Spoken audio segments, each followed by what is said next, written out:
तो हे भगवान ज्यादा ही अच्छा हो जाए। प्रेम से बोलो जय री। अगर कोई बहन काली साड़ी पहन के मिल गई तो समझ लेना आपको आधे ही पैसा मिलने वाले हैं। प्रेम से बोलो जय श्री राधे। आज भगवान की कृपा साड़ी कोई भी पहनो, जिन बहनों को श्रृंगार दिया गया है मेरी बहनों ये भाग्य से मिलता है। सभी बहनों श्रृंगार को धारण करें। ये चूड़ी पहनने का अर्थ नहीं है, चूड़ी जब कलाई में बजती है तो नवग्रह अनुकूल हो जाते हैं, ठीक है ना। अब तो मेरी बहनों ने सीधे एक कड़ा पहनना शुरू कर दिया। कहाँ गई चूड़ी की झनकार, कहाँ गई पायल की झनकार। जब पायल आंगन में बजती है तो वंश की वृद्धि होती, पितृ देवता खुश होते हैं। इसलिए बहनों श्रृंगार करो, मांग मोटी भरो, आपको निर्मल वस्त्र सुंदर पहनो। परमात्मा ने श्रृंगार दिया है, इसको जरूर स्वीकार करो। आजकल तो पता नहीं चलता, बहनें अद्भुत श्रृंगार करके आती हैं। इसलिए भगवान का ये सबसे बड़ा प्रसाद, इसको स्वीकार करें और अद्भुत श्रृंगार से परमात्मा के साथ जीवन जी करके मानव का, भारतीय नारी का सबसे बड़ा गुण है। अच्छा हुआ बेमबाड़ी हुई, आकाशवाणी हुई, बेओ में बाणी तदैवन्या भून मारी से किद्दिता मिते उत्तम सफलस्ते तु भविष्यति ना संशया। भैया मैं जब तपस्या करने को चला तो आकाशवाणी हुई कि तेरा कार्य सिद्ध होगा, जा तू तपस्या कर, मैंने चलाया। अच्छा आप क्या क्या चाहते हो आज? कहा भैया मैं तपस्या में भगवान को प्रसन्न करूंगा और मैं जरूर परमात्मा का पात्र बनूंगा, कृपा का और भक्ति का दुख दूर करूंगा। कहा भैया आप तो 5 वर्ष के, ये ब्रह्मा जी के ये भी पुत्र है, नारद जी ब्रह्मा जी के पुत्र हैं, सनन सनंदन सनातन सनत कुमार। ये कभी वृद्धि नहीं होते, सदैव 5 वर्ष के रहते हैं। भगवान के ज्ञान का प्रचार करते हैं, वेद का गायन करते हैं, परमात्मा के चिंतन का अध्यापन कराते हैं। आज भगवान की कृपा, आप बताओ ज्ञान और वैराग्य कैसे जगेंगे? कहा कि बताऊं, श्रीमद् भागवत महापुराण सुनो और सुनाओ, और धरती में जैसे श्रीमद् भागवत महापुराण का गायन होगा, ज्ञान और वैराग्य जवान हो जाएंगे, भक्ति मैया वृद्ध हो जाएंगी। बड़ी कृपा की बात है। कहा कि ये सबसे अच्छा स्थान चुनना चाहिए। कथा कराने के पहले सबसे पहले जगह कहाँ पे हमारी जनता आ जाएगी, कहाँ पे बैठ जाएगी, कहाँ पे व्यवस्थित हम उनका सम्मान कर पाएंगे। तो आनंद घाट हरिद्वार में कथा का सबसे पहले स्थान चुना गया है और भगवान की ऐसी कृपा हुई है। आज नारद जी की ये कथा होने जा रही है, सारे ऋषि महात्मा आए हैं और सारे ऋषि मुनि, राजा रंग, ब्राह्मण बंधु, गृहस्थ आकर के इस कथा में भाग लिया है। और जैसे श्रीमद् भागवत महापुराण का गायन हुआ है और ये सुन करके भक्ति मैया भी अपने अचेत बालकों को लेकर के गंगा तट तक किसी तरह से पहुंची है। और जैसे कथा थोड़ा सा प्रारंभ हुई है, इतने में भी भक्ति सुतौ तो तरुणो गृहीत्वा प्रेमैक रूपा सहसा विरासी श्री कृष्ण गोविंद हरे मुरारे नाथेति नामान मोहरा वदन्ति। सभी सभा में उठ करके भक्ति मैया श्री कृष्ण गोविंद का गीत गाते हुए नाच और ज्ञान और वैराग्य युवा हो गए हैं। भक्ति मैया ने कहा कि हे सर्वेश्वर, अब मैं कहाँ जाऊं, मुझे स्थान दो, मैं कहाँ बैठूं, कहाँ जीवन यापन करूं। नारद जी ने कहा भगते सुगोविंदा स्वरूप धत्री प्रेमैक कत्री भवरोग हत्री स्वात्मं चाति सत्या दुर्धैर्यात्रया निरन्तरं वैष्णवः मानसानि। आप जाकर के वैष्णव भक्तों के हृदय में निवास करो। आप जानते हैं जो भगवान के भक्त होते हैं उनकी ही हृदय में भगवान की दासी भक्ति निवास करती है। प्रेम से बोलो जय श्री। भक्ति ने सुना ये कथा, उसका जीवन कल्याणमय हुआ। आप सुनोगे आपका भी जरूर होगा। ये राधा रानी की कृपा। ये 2 अंग समर्पित हो गए। अब 15 मिनट की कथा बचती है। आज भगवान की ऐसे जीवन में आनंद की प्राप्ति होती है। आज एक ब्राह्मण की कथा आ गई है और एक ब्राह्मणी की कथा आ गई है। बड़ा आनंददायी कथा है, रस भरी कथा है। पर ध्यान लगा करके 10 मिनट सुनना, 15 मिनट ये कथा सुनेगा जो, उसकी पति पत्नी की लड़ाई सदैव के लिए स्वाहा हो जाएगी। प्रेम से बोलो जय श्री राधे। पड़ोसन की लड़ाई, सास बहू की लड़ाई, ये कथा जो आत्मदेव महात्मा सुनता है उसके घर का झगड़ा नष्ट हो जाता है। तो सभी चाहते होंगे झगड़ा नष्ट हो जाए, ठीक है ना? तो आप ध्यान से सुने। तुंगभद्रा तटे पूर्वन भूत पत्तन मोत्तमा यत्य वर्णा सधर्मेणा सत्य सत्य कर्मा तत्परा। तुंगभद्रा नदी के किनारे आत्मदेव नाम के ब्राह्मण एक रहते हैं और वो ब्राह्मण देवता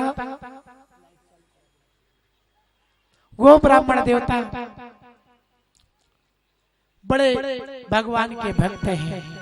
एक दिन की बात हुई, एक देवी से विवाह हो गया जिनका नाम है धुंधली। जैसा नाम वैसे काम। बाबा भगवान के बहुत पुजेरी और धुंधली अम्मा उतने ही भगवान से दूर।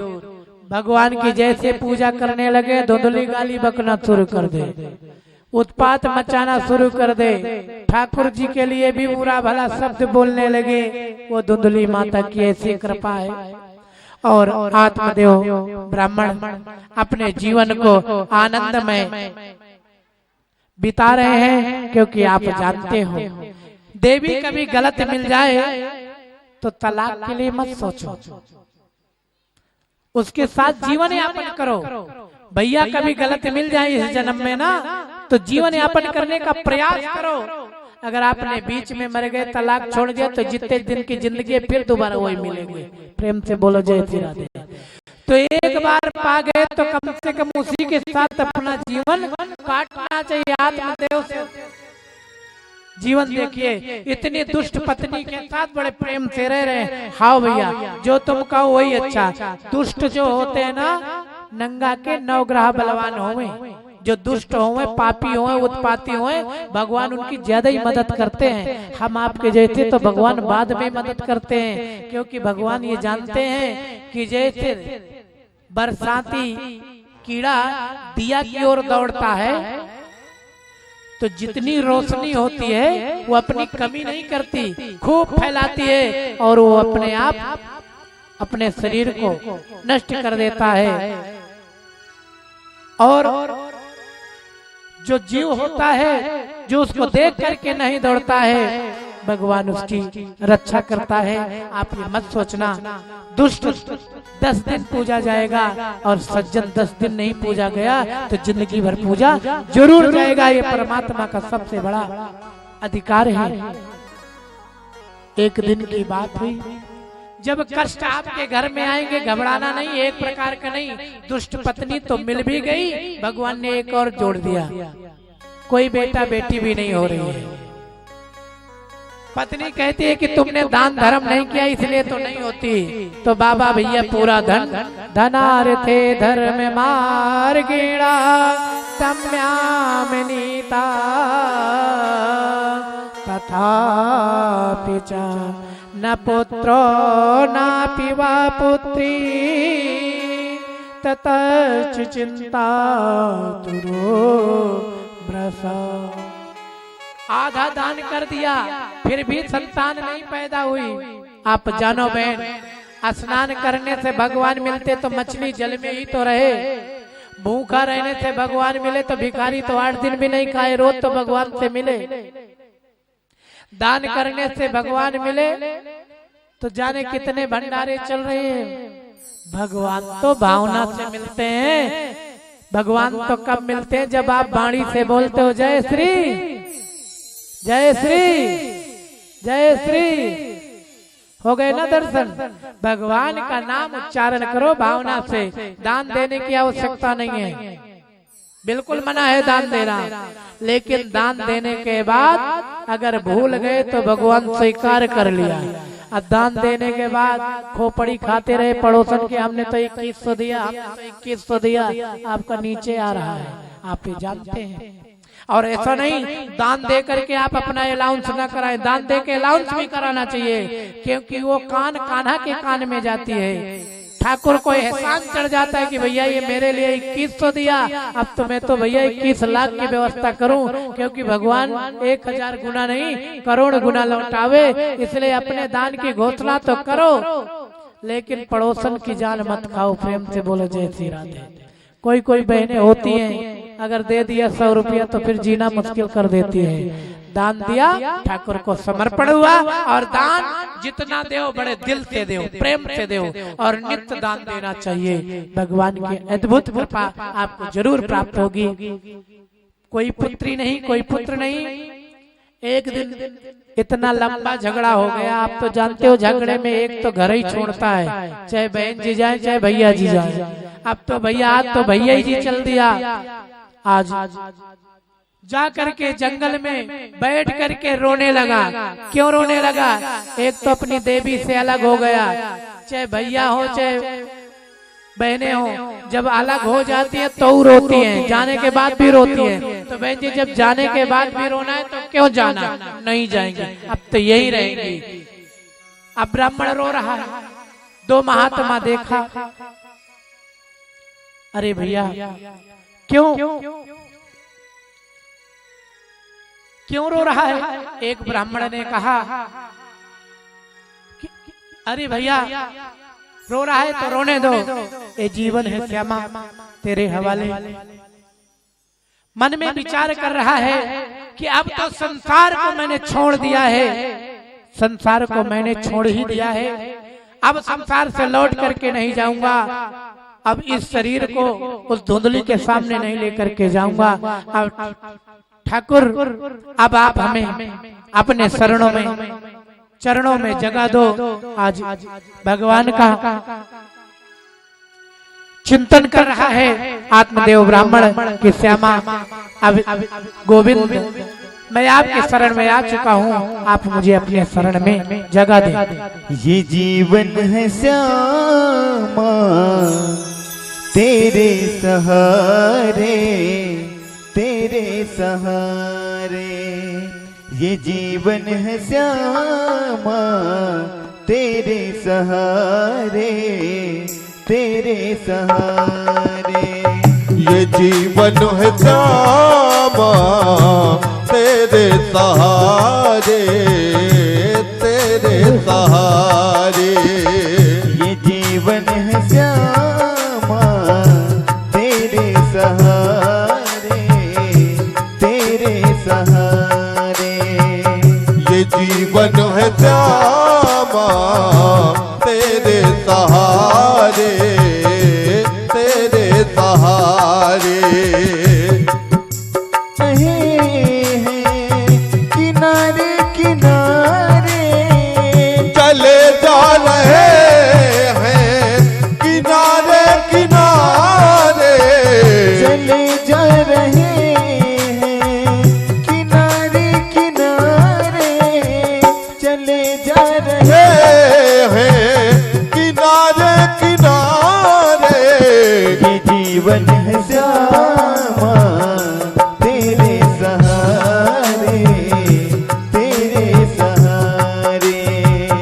ये जीवन है श्यामा तेरे सहारे, तेरे सहारे।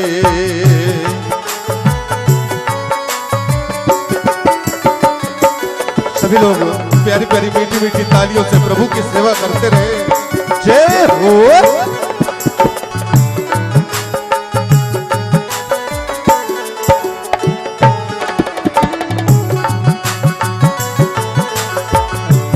हरि बोल।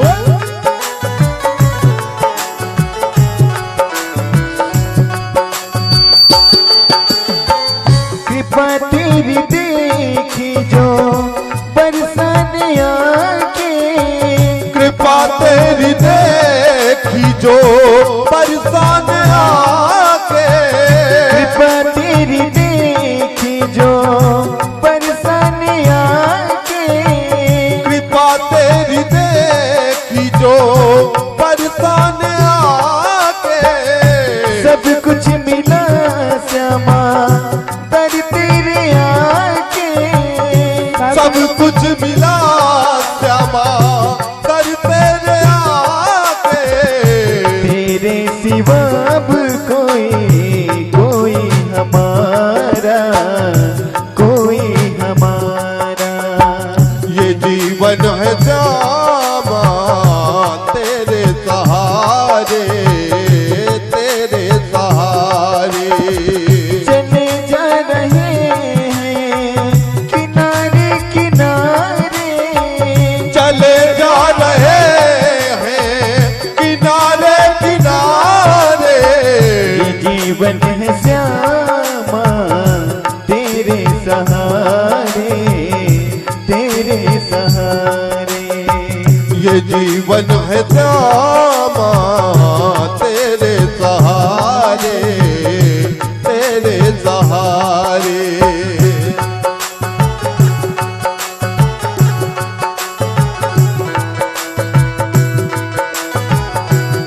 श्री राधे।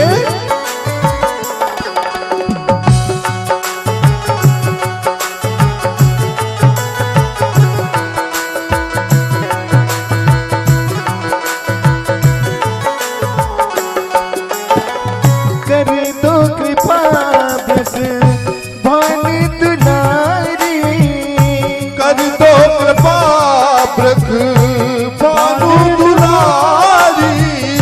बरसाने वारी से विनती हमारी, बरसाने वाली से विनती हमारी। तेरे सिवा नहीं कोई हमारा, कोई हमारा। ये जीवन है श्यामा तेरे सहारे, तेरे सहारे। चले जा रहे हैं किनारे किनारे, चले जा रहे हैं किनारे किनारे। ये जीवन है श्यामा तेरे सहारे, तेरे सहारे। ये जीवन है श्यामा तेरे सहारे, तेरे सहारे। ओ ये जीवन है श्यामा तेरे सहारे, तेरे सहारे। आज ठाकुर जी को अपना जीवन समर्पण कर दिया है। आत्मदेव महात्मा, दो महात्मा पहुंचे और कहने लगे, कथम रोदस विप्रा तम काते चिंता बलियसी, बद तम सतबरा स्वस्य दुःखस्य कारणम्। आज भगवान की कृपा। आज भैया क्यों रो रहे हो? अपने रोने का कारण बताओ। कहा कि ब्राह्मण देवता, मेरे संतान की कमी है, अभाव है, नहीं है। मेरी पत्नी दुष्ट है। कहा भैया आजकल पत्नी है किनकी अच्छी, प्रेम से बोलो जय श्री राधे। अच्छी उनकी है जिनकी कथा सुनती है, प्रेम से बोलो जय श्री राधे। अरे भैया कहाँ आप पत्नी के झगड़े में यहाँ आ गए, चलो लौट के जाओ। कभी नहीं जाऊंगा, उसको तो मुंह ही नहीं दिखाऊंगा दुष्टा को। अब तो बस कहा घर जाऊंगा तब जब मुझे संतान दे दो। कहा भैया बाजार में नहीं मिलते संतान, नहीं दे भी देते। कहा कि नहीं मुझे तो संतान दीजिए। एक ने कहा आप तो ज्योतिष विद्या जानते हो भैया, देखो देखो ना। दूसरे महात्मा जी ने कहा ठीक है भैया। उनकी हाथ की रेखा देखा और मस्तक की रेखा देखा। ब्राह्मण देखते ही चकित रह गए। महात्मा सन्यासी कहने लगे कि भैया सुने विप्र माया ते अवधा प्रारब्धम तो विलोकितम सप्त जन्मा बधीतवा पोतैव नैव चा। भैया एक जन्म की तो बात छोड़, 7 जन्म तेरे पुत्र नहीं होवे। अच्छा 7 जन्म तक पुत्र नहीं होवेगा। धड़ाम से सर को फटका, रुधिर की धारा बही। कहा मुझे महाराज पुत्र दो, नहीं तुम्हारे ही चरणों में सर पटक करके मर जाऊंगा। अच्छा महात्मा जा रहे थे, दूसरे रास्ता फंस गए बाई में। कहा कि नहीं आप महात्मा हो, सन्यासी हो, आप मुझे पुत्र दो। और सर पटक पटक करके मूर्छित होने लगा। अरे भैया देखो संतान जीवन में सबसे बड़ा दुखी वो है जिसके संतान, और जीवन में सबसे सुखी वही है जिसके संतान नहीं है घर में। प्रेम से बोलो जय श्री राधे। संतों ने कहा ये कैसे विलक्षण, संतान से कैसे दुख होए। अरे कहा संतान होए तो पढ़ाने लिखाने की चिंता, घर बनाने की चिंता, ब्याह की चिंता, नाती पोता की चिंता, मर जाओ चिंता ही चिंता। और जिनके संतान नहीं है बढ़िया खाओ पियो मौज करो। पड़ोसन भी पूछने वाले हैं कि तुम्हारी तबीयत तो ठीक नहीं है, रिश्तेदार भी पूछने को तैयार है तुम्हारी तबीयत ठीक तो है ना, क्योंकि सबको जरूरत है आजकल माल की। प्रेम से बोलो जय श्री राधे। क्योंकि इस जीवन में सबसे बड़ा संतान धन है, और जब संतान नहीं होगा आप समझ लेना श्री राधे राधे की कृपा आप तक होएगी नहीं धन के बिना। आज भगवान, आज ठाकुर जी की ऐसी कृपा, आज सर को पीटने लगा। का संतान दो महाराज एक फल को दिया है, और वो फल को लेकर के अपने घर आए दौड़ करके। अरे ये जी कहाँ हो। धुंधली भी उस दिन से चिंता में कि बाबा आज ज्यादा ही गुस्सा में गए हैं, आज ये लौट के आएगा नहीं तो हमारा आटा कौन पिसाएगा, बाजार से सब्जी कौन लाएगा भैया, पैसा कौन कमा के लाएगा। बड़ी व्यवस्था भैया, नारी के जीवन में तो सुविधा पति से होवे, अब तो भारी समस्या आ गई। जब बाबा लौट के आए तो खुश हो गई, अरे आओ आओ आओ आओ।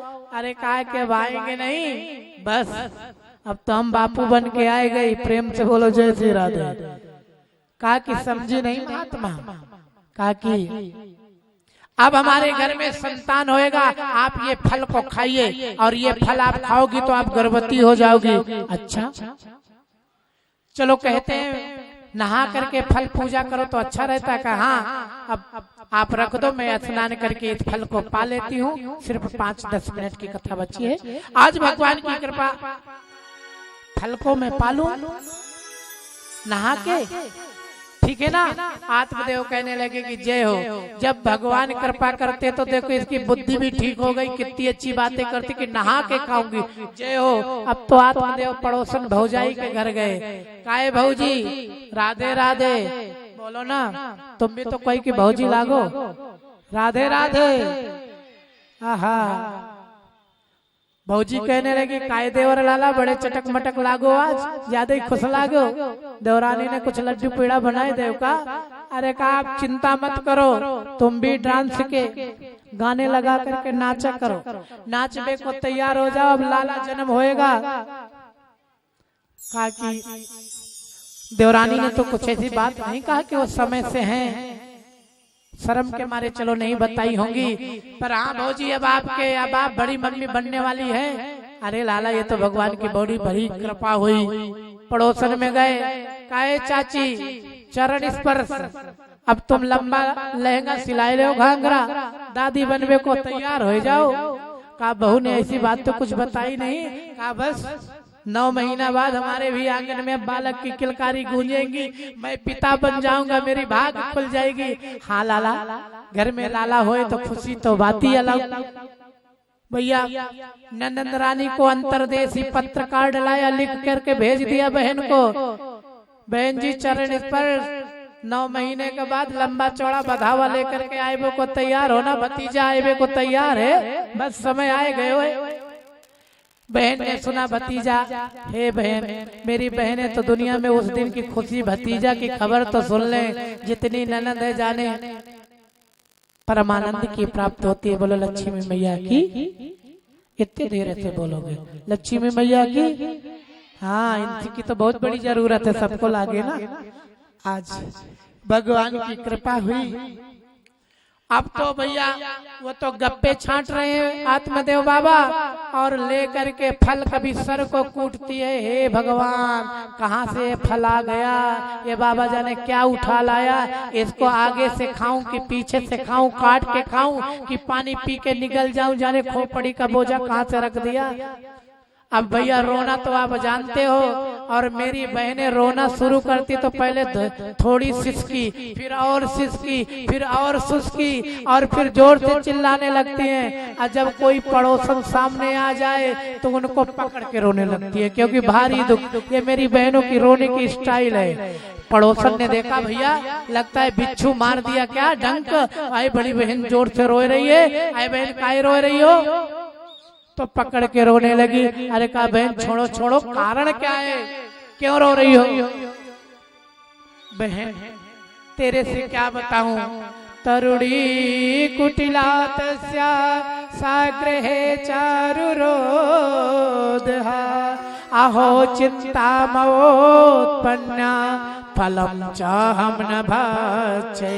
ये बाबा जाने कौन से एक फल ले आए हैं, कोई महात्मा दिया है, और कहते हैं तू खा ले तो गर्भवती हो जाएगी। अरे संतों का प्रसाद अमृत होवे, खा ले दीदी, खा ले बहन, जल्दी खा ले गर्भवती हो जाएगी।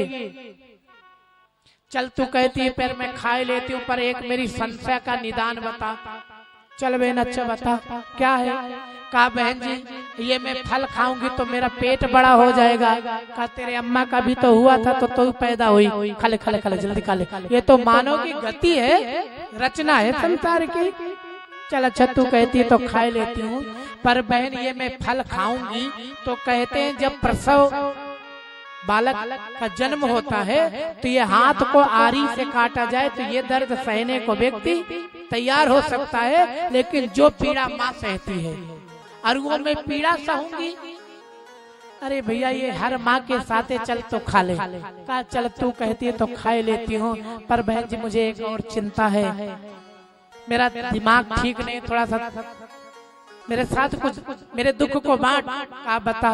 कहा बहन अगर मैं खा लूंगी तो कहते हैं जब पेट में बच्चा होता है तो माताओं की भूख कम हो जाती है, उल्टी पलटी शुरू हो जाती है। कहा बहन 9 महीना कष्ट रहता है, जीवन भर वही बेटा अपने को कमा के खिलाता है, वही बेटा तर्पण करता है, वही बेटा हमें माँ कह के बुलाता है। जीवन नारी का तो कल्याण यही पे छिपा है। चल खा ले खा ले खा ले, चल तू कहती है तो खा ही लेती हूँ, पर ये बता बहन जब मैं ये खाऊंगी तो कहते हैं कि फिर दौड़ नहीं व्यक्ति पाता, मुझे धीरे धीरे चलना पड़ेगा। मेरी बहन तुझे कौन सी दौड़ की रैली में प्रतियोगिता में भाग लेना है, खा ले खा ले खा ले। चल बहन तू कहती है तो खा ही लेती हूँ, पर बहन ये बता जैसे गांव में आग लग गई मेरे घर में, वो मेरा ही घर जलने लगा, अब मुझे भागना पड़ा और मैं भाग नहीं पाऊंगी तो मैं जल के मर गई तो। कहा बहन कहाँ आग लगेगी, इतनी फायर ब्रिगेड की मशीनें चलती कि लगते ही बुझ जाएगी तेरे गांव की तेरे घर की आग, तू तो खा ले खा ले खा ले खा ले। चल ठीक है, तू कहती है तो खा ही लेती हूँ बहन जी। डरती तो मैं बहुत ही, पर मुझे एक बड़ा दुख है। कहा क्या? कहा ये मैं फल खाऊंगी बेटा मेरे होगा, आज सारे नगर के कर्म वही ये कहेंगे आत्मदेव ब्राह्मण के बेटा हुआ, आत्मदेव के ब्राह्मण के बेटा हुआ, इनका नाम होगा, मेरा कोई नाम नहीं लेगा। कहा बहन कोई कहे या ना कहे, मैं जोर से ढिढोरा पीटूंगी कि धुंधली के बेटा हुआ, धुंधली के बेटा हुआ तो खा ले। चल बहन तू खा ले, कहती है तो खा ही लेती हूँ। लेकिन बहन जब वो 12 दिन प्रसूति गृह में रहना पड़ेगा बच्चे के जन्म के बाद, और मेरा उस समय काम काज कौन करेगा? अरे ननद रानी इसीलिए तो होती है, उनको पहले से बुलाना, 6 महीने पहले से काम करेंगी, और बढ़िया 2.5 ग्राम की अंगूठी देके टरका देना 2000 की साड़ी में, बस खूब काम कराना, 6 महीना बेड रेस्ट करना, तेरी तो झांकी बन जाएगी। बहन मेरी ननद का स्वभाव तुझे क्या पता, मैं झेल रही हूँ उस कर्मुही को तो मैं जानू। कहा कैसी है बहन तेरी ननद? इतनी चुट्टी, इतनी चुट्टी, अगर मैं प्रसूति गृह में गई तो मेरा सारा धन राम नाम सत्य कर देगी, फिर मेरा क्या होगा?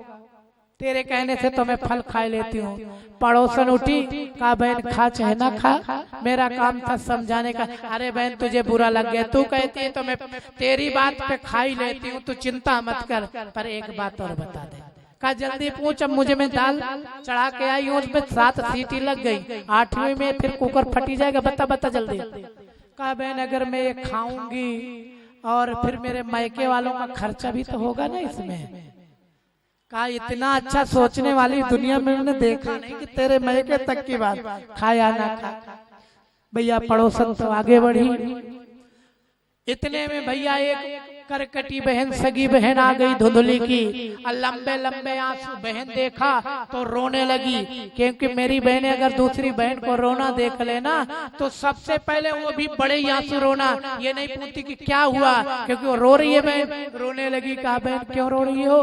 कहा बहन ये बाबा लाया है प्रसाद, अब मैं खाऊंगी, मैं गर्भवती होंगी, मैं कष्ट सहूं, और ये मैं आजाद जिंदगी जिया है, खाया पिया है ढंग से जिंदगी में, देख मैं हड्डी कट्टी रही, अब मुझे वो नहीं बनना, मैं बीमार जैसे जीवन जीऊं, बीमार जैसे भोजन करूं, मेरे से तो नहीं होगा। चुप चुप, ये गाय को फल खिला, अब मैं बाबा को क्या पता कब खाया क्या जन्म, उसको तो खुशियां बांटने में है।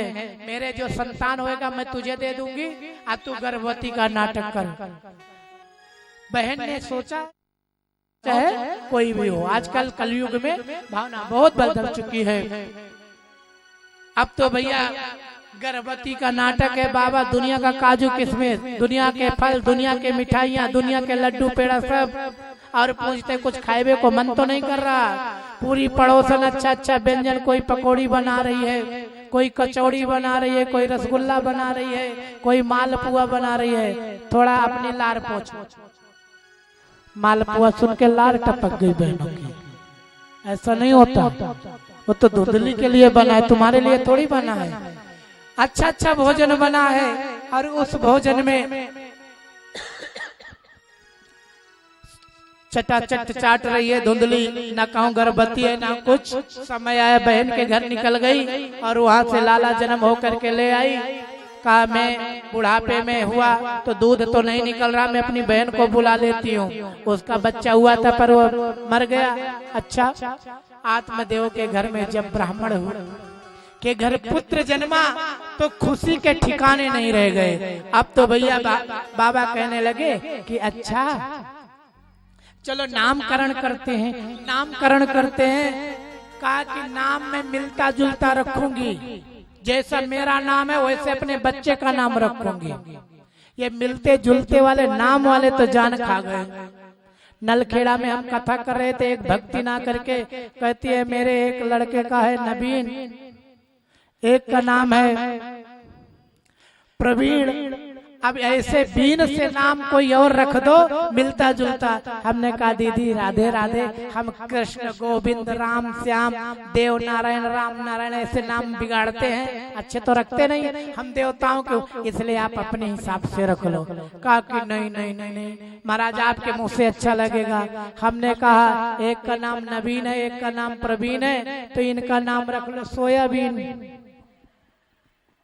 अब मेरे पास से ही बीन से मिलता नाम है, उन्होंने कहा महाराज अच्छा नहीं। हमने कहा नाम मिलता जुलता नहीं होए, नाम तो कर्म से होए। आप जैसा कर्म करोगे वैसा आपका नाम बनेगा। नाम रख देने से आपका नाम है राम नारायण। जुआ खेलने लगो दुनिया मोहल्ला वाले, अरे वो जुआरी, हाँ वो जुआरी हो गया, तुम्हारे नाम का राम नाम सब ठिकाना लग गया, कुछ नहीं होने वाला। नाम तो कर्म से हुए, अच्छे कर्म करो नाम में प्रकाश होगा। गुलाब की खुशबू कमल की खुशबू के जैसे सुगंध उस शीतल हवा को पावन करेगी। आपके नाम की कीर्ति जब भारत में फैलेगी, इंदौर नगर में फैलेगी, तो माँ का नाम धुंधली है, बेटा का नाम है धुंधकारी। धुंधकारी का अर्थ है जो सबको सतावे, वही है धुंधकारी। ठीक 2 महीने बाद गाय ने एक पुत्र जन्म दिया। कान गऊ के हैं, शरीर पूरा, फल का परीक्षण है।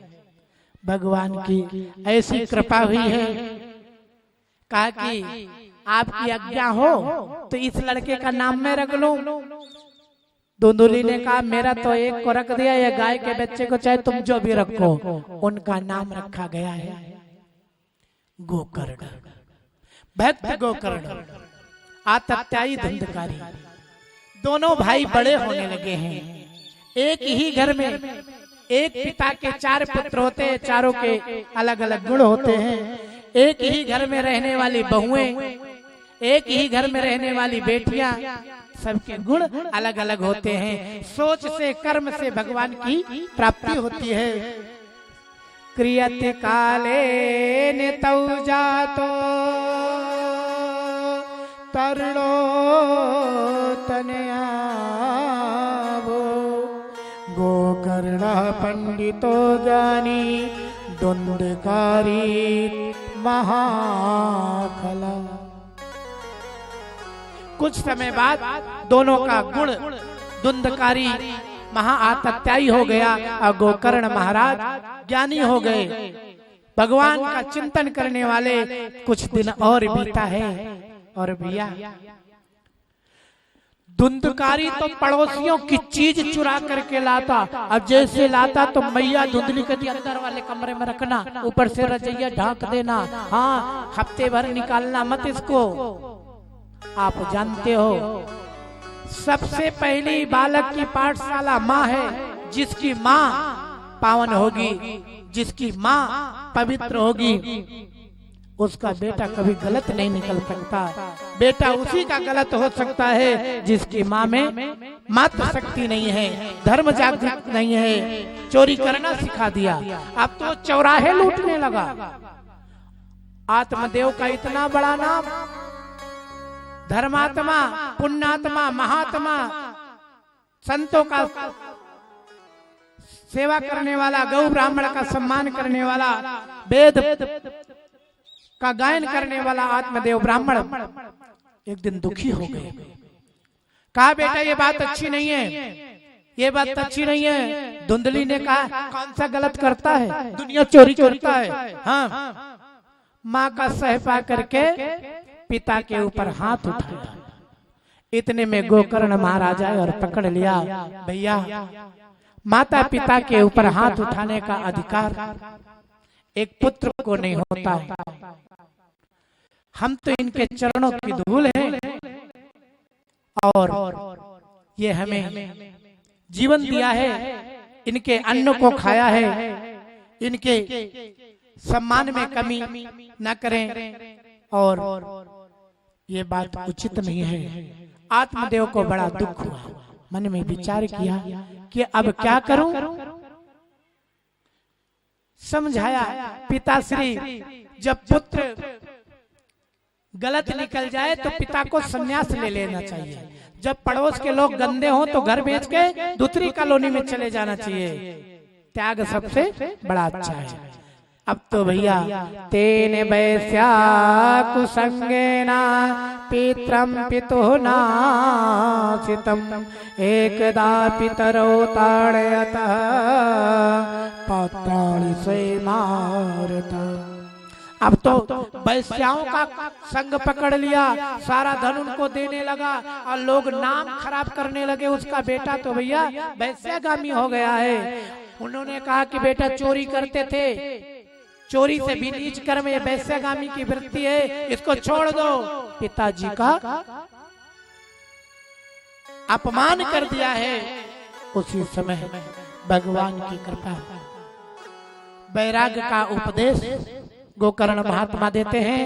तदानी तो समागत्य गोकर्णो ज्ञान संयुतः बोधयामास जनकं वैरागम परिदर्शनम। पिताश्री वैराग्य कीजिए, जंगल में जाकर के तपस्या कीजिए। अब ये घर हमारे आपके लोग रहने के योग्य नहीं है, क्योंकि आप कुछ कहते हो अम्मा जी खड़ी हो जाती हैं, कैसा होगा। बैराग तीर्थ का बहाना करके, तीर्थ का बहाना करके गोकर्ण महाराज जी भी घर को छोड़ देते हैं।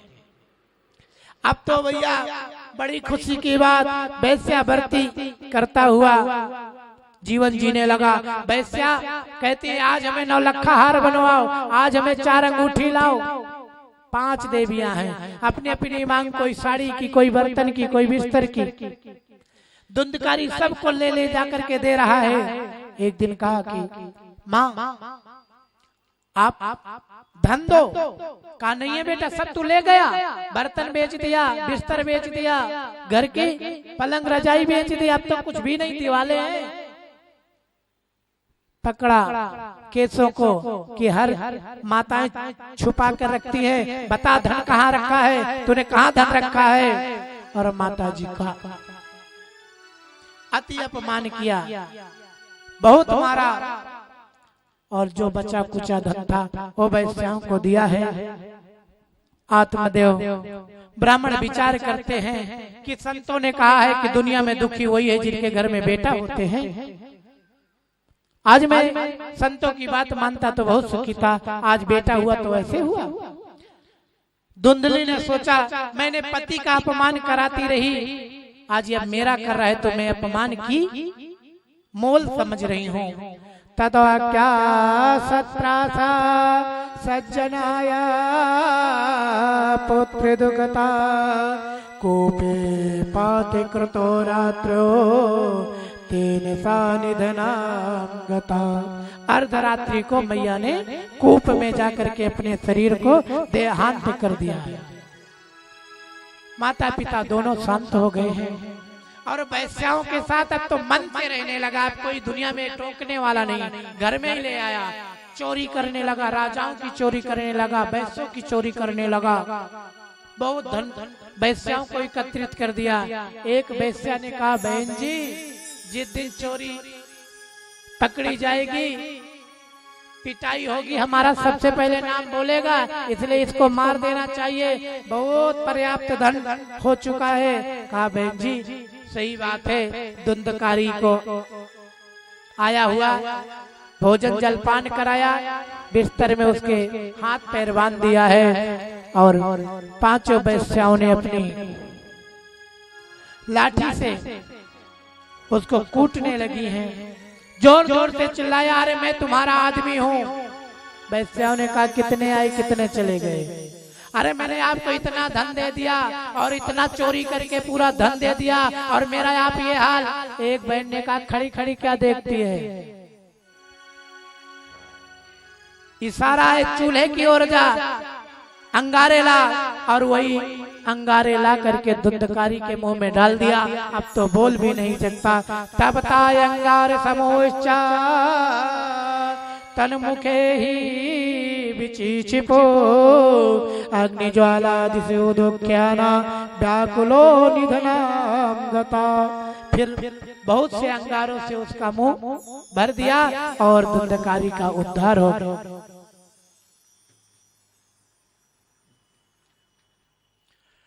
गोकर्ण महाराज अपने पिता की मृत्यु सुना है, माँ की मृत्यु सुना है, भाई धुंधकारी की मृत्यु सुना है। गया जी में गए हैं, पिंडदान किया है प्रेतशिला में, और बोध गया में तर्पण किया है, फाल्गु नदी के तट पर पिंड पूजन किया है।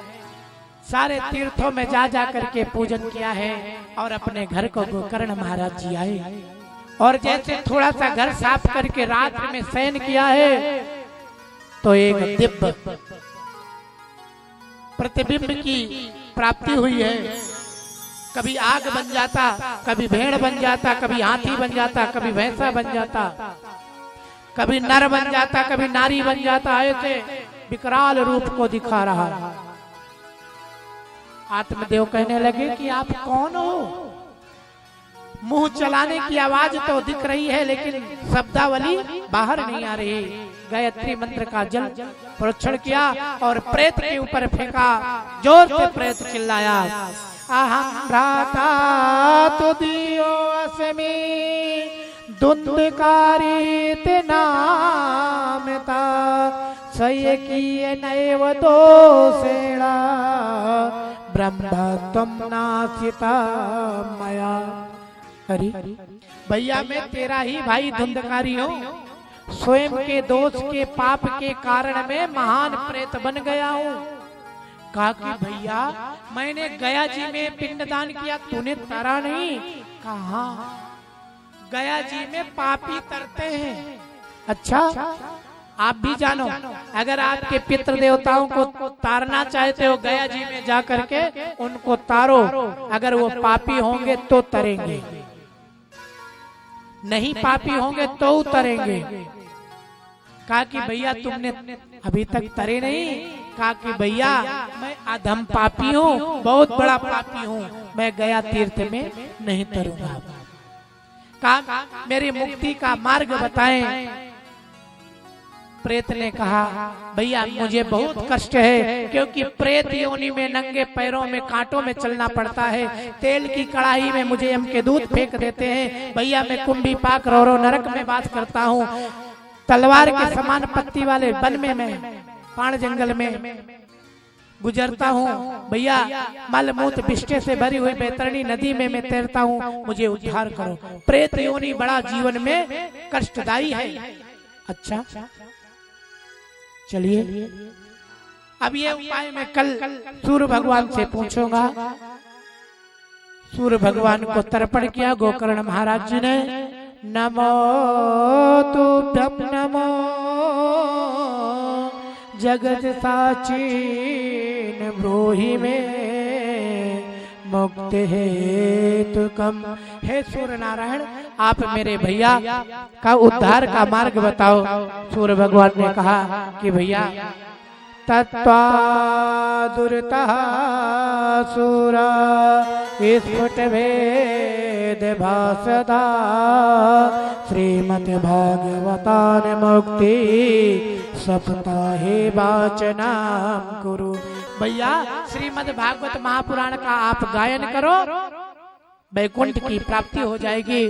धुंधकारी के लिए 7 गांठ का बांस लाया गया। पहले में माता पिता, दूसरे में धुंधकारी, 4-5 जो नीचे बची उनमें वैश्याएं। और जैसे 7 दिन की कथा होती गई है उसी एक एक गांठ को टूटते देखा। और 7वें दिन भगवान की ऐसी कृपा। सप्ताहो सीतता धन्यम कृष्ण लोक फल मृदा कंपाते सब पापानि तप्ता श्रवणेते। और 7वें दिन एक दिव्य विमान की प्रागट्य हुई और उसी में धुंधकारी उठ करके जाने लगे। आज भगवान की ऐसी परम कृपा की प्राप्ति हुई।